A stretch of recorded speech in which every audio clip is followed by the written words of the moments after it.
What took place in Brussels this past Tuesday, the bombings that killed 31 people and wounded hundreds more, was one of those mega stories that provoked coverage that went well beyond the event itself. It led to televised talking heads having long discussions about state security and what limits should apply, delving into the issue of immigration as well as the refugees from Syria.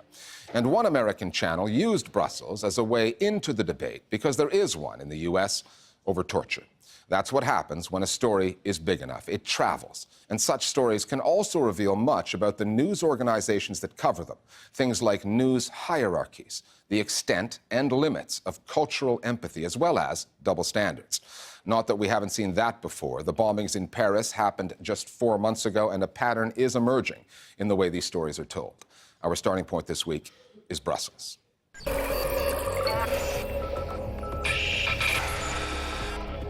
This is the new normal now in Europe. Today's attacks in Brussels really show again how difficult it is to protect soft targets. Brussel beleefde een dag van terreur en chaos, om zo te zeggen onze eigen 9/11. Not all news stories are created equal, and no two stories are covered equally.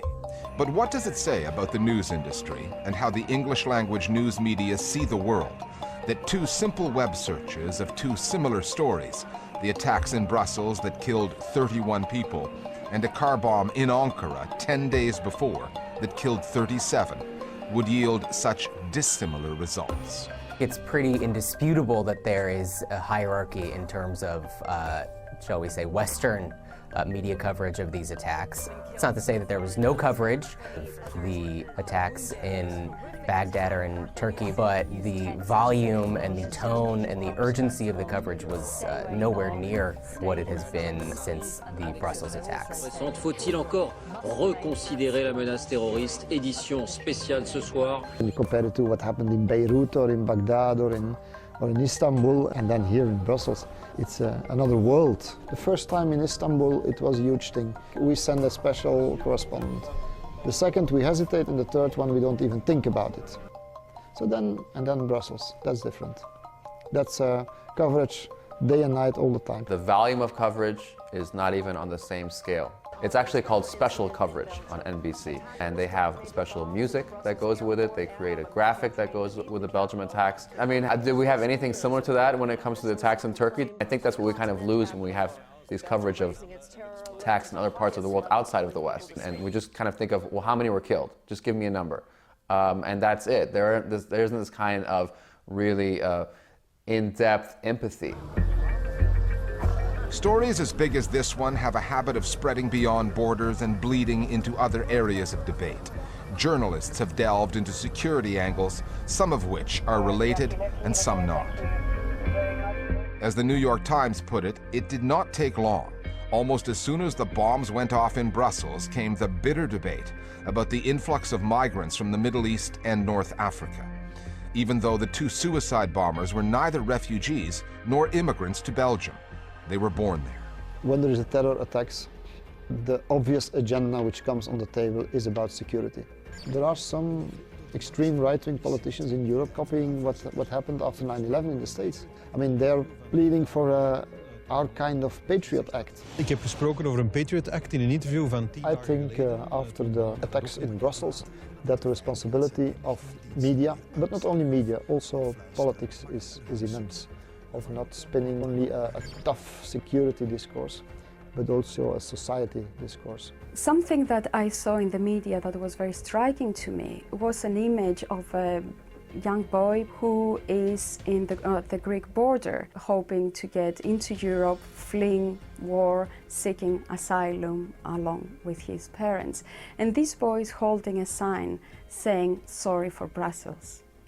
So for me, this is a striking example of how those narratives that we see in the political field, but also more and more in the media, grasp the imagination of people who are in a vulnerable position, who feel that they have to respond to those narratives which equate terrorism with refugees. This is a special edition of Today, Terror in Brussels. If turning the story of the attacks into one about immigration policy was a form of hijacking the news for purposes that are political, then what NBC News in the US did took that to another level. Republican frontrunner Donald Trump joins us now by phone. The network's morning program transformed Belgium's tragedy into a debate about torture in the U.S. What would you say would be appropriate in terms of what they can do to him at this moment to get any information they can? And treated that question as some kind of litmus test for candidates vying for the White House. When I watched the NBC interview, the way that the anchors seem to be trying to push answers out of the politicians, they almost like they wanted to hear the word torture, and the way that they pressed and pressed. When you say do whatever they have to do, can you be specific? Come on, what are you going to do, Trump? What are you going to do? So it's kind of like a dare, and you know, Trump initially answered in a kind of vague way, but that wasn't good enough for the reporters. They wanted they wanted blood. Are you in the camp that harsh interrogation, let's use the word torture, works in a case like this? And there was no attempt by NBC or anybody really to say, well, isn't that sort of horrifying that you're advocating for torturing people? Torture is not effective. It does put our own soldiers and increasingly our own civilians at risk. Hillary Clinton said, don't waterboard people. It won't lead to any intelligence gathering success. And so the media is operating within this political context in which torture is, if it's objectionable at all, it's objectionable because it was ineffective. And so this whole conversation was appearing, you know, inside this large moral vacuum. However, one of the overriding themes of the coverage of Brussels was, despite all those breaking news banners, how familiar it all felt after Paris.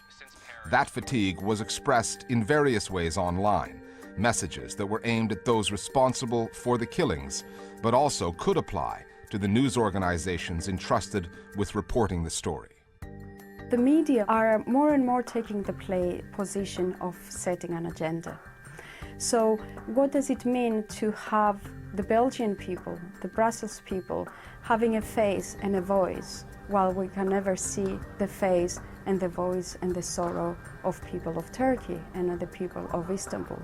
And what are the audiences expected to do with these very different representations? You know, we've been trapped in a lot of these sorts of narratives for a very long time now, and it's clearly gotten us nowhere. It's gotten us nowhere in terms of our safety. It's gotten us nowhere in terms of the way that we interact with each other, in terms of creating a more peaceful planet and a more harmonious society. And so I would hope that these media outlets would start to really reflect on the kind of coverage that we need as opposed to the kind of coverage that we're getting.